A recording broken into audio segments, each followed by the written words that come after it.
So, hi, Kristen. How are you today? Hi, Ami. It's great to see you. The same here.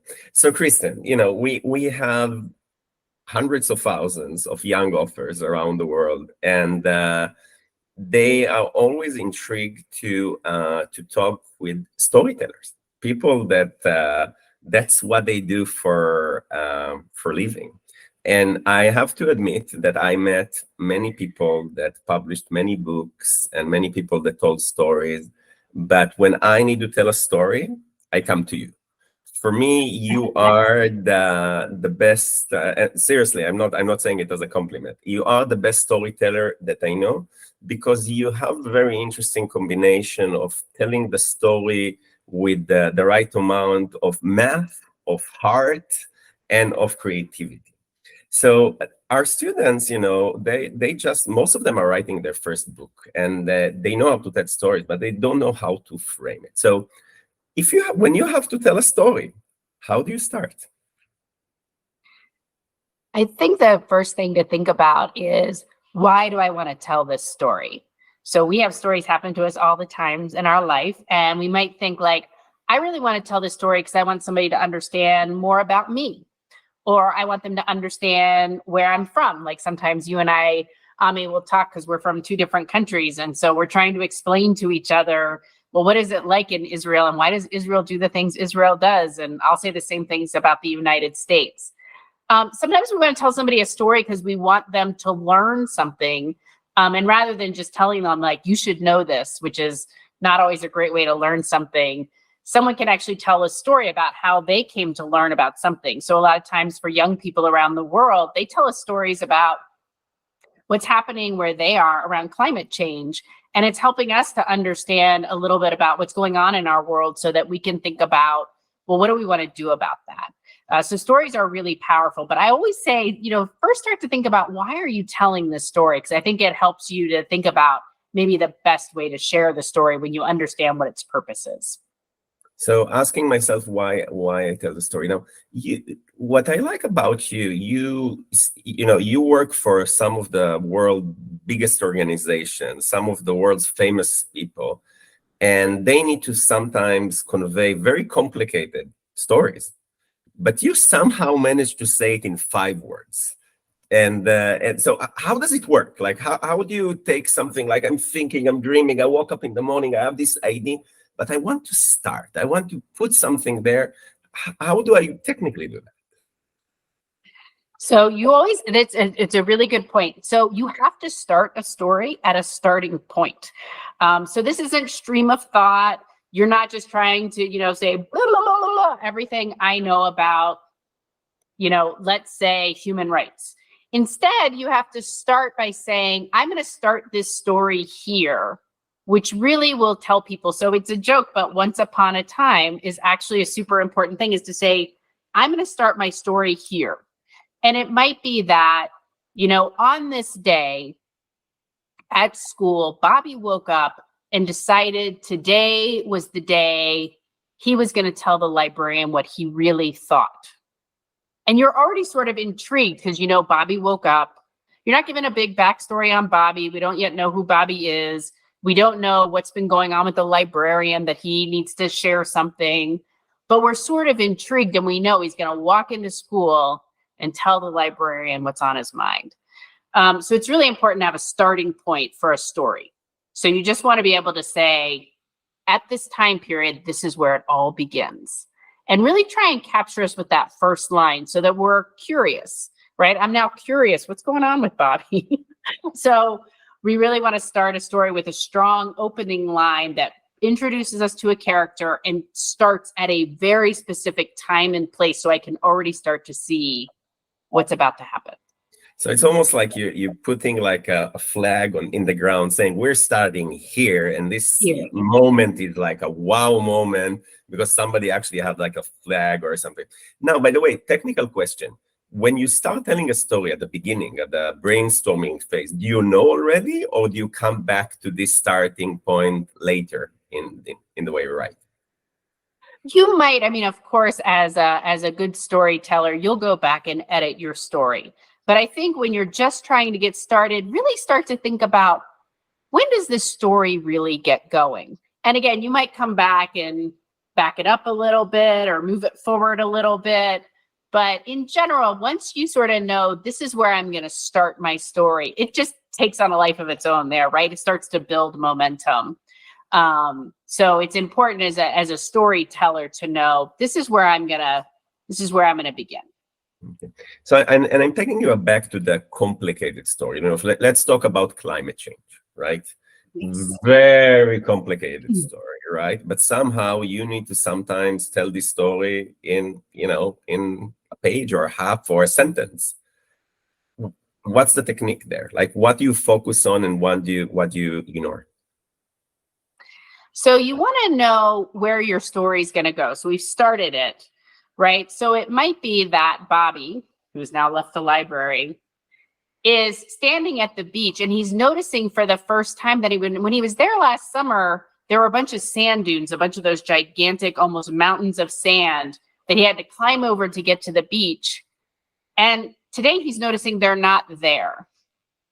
And so he turns to his dad and he says, is this something we should worry about? And already you're sort of starting to understand, like, Bobby's experiencing this change, but it's not just like everything's changing and I'm getting really complicated about, everything that might be changing. Instead, I'm giving you one symbol of change, that there used to be these big sand dunes here and they're not here anymore. And is this something I should be nervous about? And I'm introducing a feeling. And so now we can sort of tell a story about, well, maybe what's happening in this beach town and why it's good or why it's not good and what it might mean for Bobby and his family and other neighbors who live there. So again, we're not getting super complicated about every population in the world and every place in the world. We're really going to be able to experience it, which is sort of starting to ask, well, what does this mean and what should we do about it? And it makes it a very approachable way to start to introduce an issue that many of us might be coming to. So even though you might live somewhere else, I actually live in the mountains. I don't live in the beach. And so you might want to be thinking about what other people might start to think about. What are some of the things you love that might be going away because we're not addressing climate change too fast? So you're drawing your reader into your story, which is really great. So I have a first-hand experience. I see something which is physical, like I can imagine it, or in our case, many times there is also visuals, and you immediately connected an emotion to it. And is this something that you always try to do, like this combination between are we walking because of the dog? Like, what's the... Yes, we're walking because of the dog. Sorry, yes, my dog is barking. Well, actually, dog can bark, So, so this combination between something that I'm experiencing, the sand dunes disappearing, so you're bringing me to my home, but then the emotion that I talk to my dad and I say, should be afraid. Like, am I afraid? Am I not? So is it something that in every stage you always try to connect the connection and the fact? You definitely want to be showing people what's going on with you, but a really important thing with storytelling is to, we call it show, not tell. So I just did tell you, he said, should we be nervous? But generally speaking, you want to show people nervous. So you start to think about, well, what are ways that nervousness manifests? Well, people get nervous. They start to tap their foot. They start to look around, maybe they get hesitant. Maybe they talk more quietly, right? So instead of saying he was really angry, you might say, I thought that literally smoke was coming out of his ears. Like, now we know how angry he seemed, right? And we actually get it better. So it's really important, though, when you're talking about the people who are in your story, that you're really bringing us inside. We need to know what's going on with them. What are they doing? Who are they? What kind of character do they have? What kind of feelings do they have? That's what makes characters really interesting. People will talk about it as having different dimensions. So you want to be able to share with them, just like it's somebody you really know really well. Otherwise, it can come across a little flat and we're just not that interested in them, right? Yes. And you're really trying to get people to be interested so that they keep reading the story. And would you do it by slowly adding layers and layers to the characters? Exactly. Sometimes the first time I might tell a story, like if I was going to tell a story about my friend Ami, who I'm talking to right now, I might start by saying when I first saw Ami, he was really big. You know, he's over 6 feet tall and he sort of stood really tall and he seemed really rigid.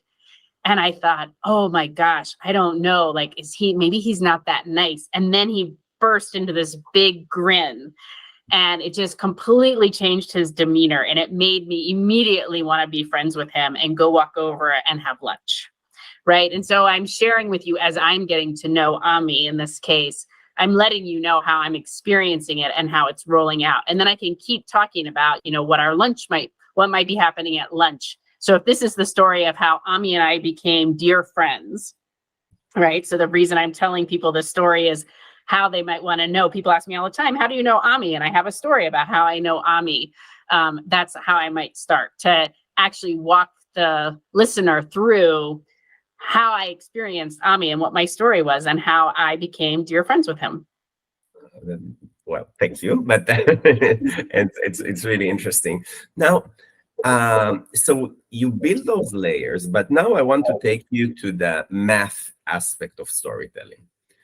We have a story. The story is 50 pages, 40 pages, you name it. Like if it will be like on like high steroids all the time, I'll get tired. Do you plan it? Those surprises, those layers, is there a math there, or is it just like free playing? Yeah, it's a great question. So we'll consider this pacing. So first, to know, stories have a beginning, a middle, and an end. And that's a really important thing because we expect our stories to go like that, because every culture around the world has storytelling at its heart. But all of those stories, what they have in common is they have a beginning, they have a middle, and they have an end. And through that, they need to introduce what the situation is. So they have to tell you, like, this is who the characters are. And there has to be something that's a conflict. You know, it has to be something that, like if people are going on a crusade, for example, right? If they're going on an adventure, we have to know that there's 3 people and it's unlikely that they would ever be together. And they're going to go on this journey and everything's not going to go right. If they all knew each other and they all got along and everything went right, that's so boring, right? So there's not even a reason to tell that story. But the reason to tell the story is either to say, this is how they ended up working together, or this is what they faced along the way, and this is what they learned, and it made them different. And they grew as people, and maybe they saved the world along the way. So for your pacing, you know, you have to have these different moments where big action might happen and then some self-reflection has to happen. So because that action happened, what are we supposed to make of it?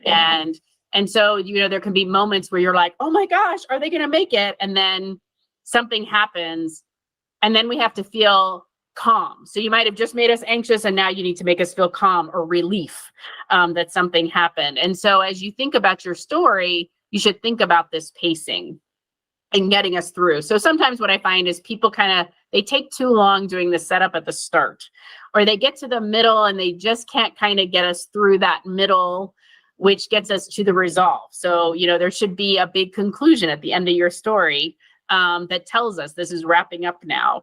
And so some people just go on and on and on and on. And like, that should maybe be a shorter story. Just to emphasize your point, I remember that one time when we've been together, we wanted to make a point about world hunger.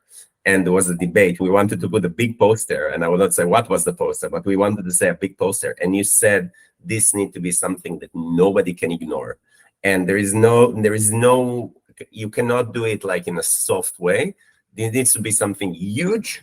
And then from there, I can go to anything. And you fought for it. Like you said, like, you know, in other words, to make a big moment, if it's not big enough, you miss the moment.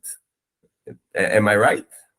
Yes, I would say so. Either can be so big, like it's awesome, right? Or the other thing is it has to be a surprise or unpredictable. So in our own brains, and I want you to think about all the stories you've heard, as soon as you know you think you know where the story is going, you immediately will start tuning out.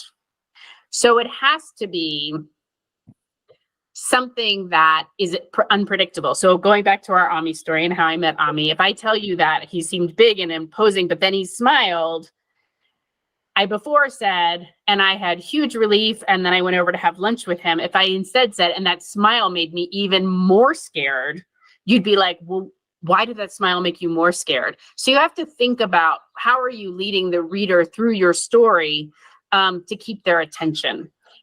So think about what are those surprising elements? What are those unpredictable elements where they think it's going this way, but you take it that way? That's what keeps people, it actually gives people dopamines when they're surprised. And so it gives them a very good feeling. So you want to hold me on my toes, that I'm always like, what will happen next? I'm so excited. And like, yeah, I want to find out. Yes. Yeah, like you want to find out. And you can sometimes feel things building. Like if you know, these three people are each going to this, they're each going to go to dinner, and each of them, wants to get something else done. And you start, you give us that suspense of like, who's going to get their way, who's not going to get their way. You have to get us like really invested in the outcome. Like we really want to know. Because if we're like, oh, I think I already know, or I just don't really care what happens, you're not setting up your story in a way that's really, because the reason you're telling the story is because you find it really interesting. So make sure you don't make your own story really boring. How much time do you spend researching before you tell a story? Like, I know you cannot give me like 20 days, but how important is the and when I say research, I don't mean on Google. I mean like actually experience things in order to be able to say it. And if you spend a lot of time, why? So first of all, I think if you're telling your own personal story, I just remind people, spend your time really recounting what it was, what it meant to you, because it's inside you then. You experienced it and you're just trying to share it in an authentic way. Try to not, we can make stories interesting, but we have to be careful that we don't start lying. That will break trust with the people who are listening to your story if it's a personal story. If it's more like, I want to go tell someone else's story, or I go over and I visit Ami in Israel and I get to talk to some of his friends and I want to hear about what's going on with them. So if I want to now suddenly represent like what's going on with them, and then I do have to say, well, what do I have to know to really feel like I've got the story straight here? Do I need to go look at some facts just because somebody told me that that's the way it is? I should probably double check it before I just repeat something somebody told me. So in that case, I'm doing a little bit of research. I'm making sure that I heard from these different people. They all had a different perspective. I might be making a story that's an amalgamation of all of these perspectives. And how do I want to represent that so that I'm sort of sharing, this is what people think, not necessarily the hard truth. You know what I mean? So we need to be mindful of that when we're telling other people's stories, is that we feel pretty good that what we're telling is as close to the truth as we think, but also that we're really saying, hey, these are humans, right? This isn't a fact sheet. This is a story. And how do you use fear or humor or sadness or extreme happiness? Is it also something you're trying to move between? And see, you're not absolutely. Stories are all about making people feel things. And you can't always control that. In fact, if you did control it all the time, that might be a little manipulative. But what you can do is say, I really want to convey to people, for example, like if we go back to Bobby on the beach, and if he's feeling real lost, if he's feeling like his favorite beach is really changing and he's worried about it and feeling a little hopeless, we want to make sure that people can feel that too. And again, they might be thinking about their own favorite place. But maybe as Bobby starts talking to his dad and starts to understand things that he can be doing to make sure that we do protect our favorite places as much as we can, he might start to feel a real sense of empowerment. He might really feel quite hopeful, and he might be talking about the beach and all the awesomeness and the wonder that he feels there. And we can feel that with Bobby. And so it's super important to, at a minimum, be able to convey what your characters are feeling. And probably what's going to happen is you'll start to get reciprocal feelings with your audience. But if your audience doesn't become emotionally tied to what's going on in your story, they just can't be interested in it. They have to be emotional about it. Otherwise, they're not really going to love that story. So, because I know you so well, I know that like many people, including myself, but many people from the business world or from the cinema world or whatever, always wanted you to help them tell stories or to take your stories and to turn them, let's say, into something.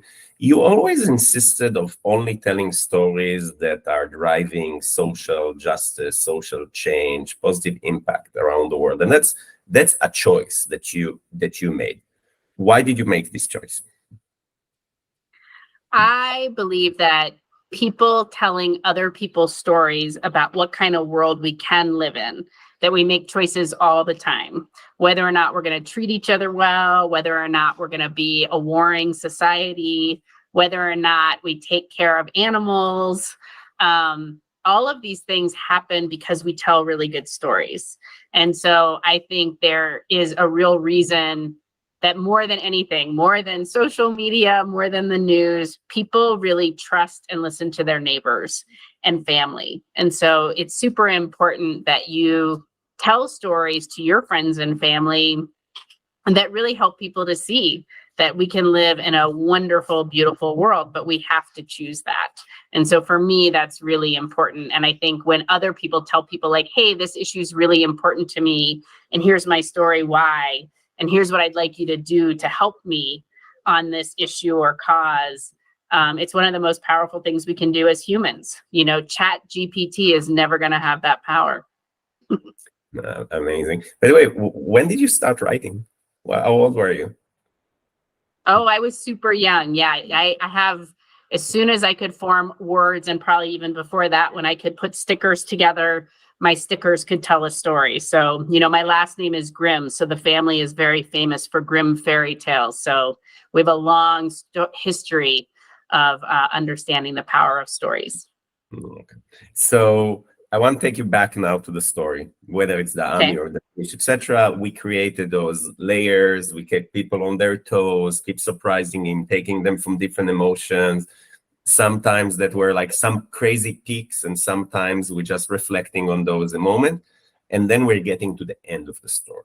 Now, do you know the end of the story when you start writing, or does it form in? You do? Yes. Yeah. I think by the time I am putting the story down, I know what I want that story to be doing. And again, I really encourage people, before you decide, and whether you're making a visual story or a written story, I really encourage people to be walking around. Storytelling, first and foremost, is a verbal medium, right? It's something we say out loud. You know this because you're with your friends and you're like, oh, I have the story for you. And so it's really important that in your own head, you know what that story is. And then whether or not you're going to put it together on TikTok or you're going to write it down, you know, you need to know what that story is and then figure out a way to articulate it the best way possible. But you do need to know what the plot is of your own story. Otherwise, what I find is people kind of write out very long, not stories. Because they're just really recounting something, not in a story format. They're kind of telling me what's going on, which is really different than I have the story to tell you that has a beginning, a middle, and an end. And it has a conflict that we're going to resolve, and you're going to be super interested, and you're going to really want to hear what happens next. It's almost, you said the sentence I want to repeat. You said, like, you know, I have a story I want to tell you. It's almost like before you start writing, you need to have the ability to say to somebody, I have a story I want to tell you. That's right. And know what it is. And you know what it is. I know what it is. And then I go back to the technical element of ending the story. So I know the story. It's it's Bobby on the beach. I know that Bobby will do something dramatic and things will not work and something will happen there. And I also know what's a message that I want to give. And I also know what Bobby will do at the end. I know, for example, that he will build something or go somewhere or change something. Verbally, like, how do I build this drama in every movie, in every book, etc., that at the end is like, and mic down. Like, I know it's very hard to explain, but do your best. Like, how do you get to this moment? Because I've seen you do that. Yeah. So the thing is, you really have to be able to understand what is the tension. Where is the tension in the story? So the tension could be in Bobby himself. The tension could really be that Bobby doesn't know, maybe Bobby's only 8 years old and Bobby doesn't know if there's anything he can do about a beach that's just washing away. He's one kid. Like, what can he possibly do? So he might be really warring within himself. But he might actually see other kids who are like rescuing a turtle that has gotten stranded on the beach and suddenly realizing that everybody can do something, right, that's really helpful to the world. And so by showing his inner dialogue of what's going on, we're showing the tension. Or Bobby could be having a conversation with his dad, and his dad could really be like, oh, it's not a big deal. And, somebody will just come back and build the dunes. And like Bobby starts to get really frustrated. Like, his dad doesn't understand what's happening. Like, his dad, who's supposed to know everything in the world, his dad, who's there to protect him, that maybe Bobby has to actually teach his dad what's going on. And now he's really scared because, he doesn't know if he's really supposed to be teaching his dad things. Up till now, his dad's really taught him things. And so there's this big moment, this big character development moment where Bobby gets brave and says, Dad, I don't think you get what's going on. Right. And that's a tense moment because it's hard to talk back to your parents sometimes. So the tension, though, you've got to find what is the tension, because that's what's making the story interesting. And if you don't have any tension, you don't actually have a story. And a lot of times the tension is kind of an internal thing. So the storyteller's job is to bring it out so that we all understand why is there tension here? I am, Ami, going to have to go. I am so sorry. I have to go into another phone call with other people who want storytelling help. That's fine. We're actually running out of time anyway. So, Kristen, thank you. That was amazing. I took a couple of notes myself, I have to admit, especially about, like, I hear you and I hear the way you connect emotion to everything that happens in the story. And so taking notes, I'm learning from this call as well. Thank you so much. Go run to your next one, and I'm sure our young offers will love seeing you.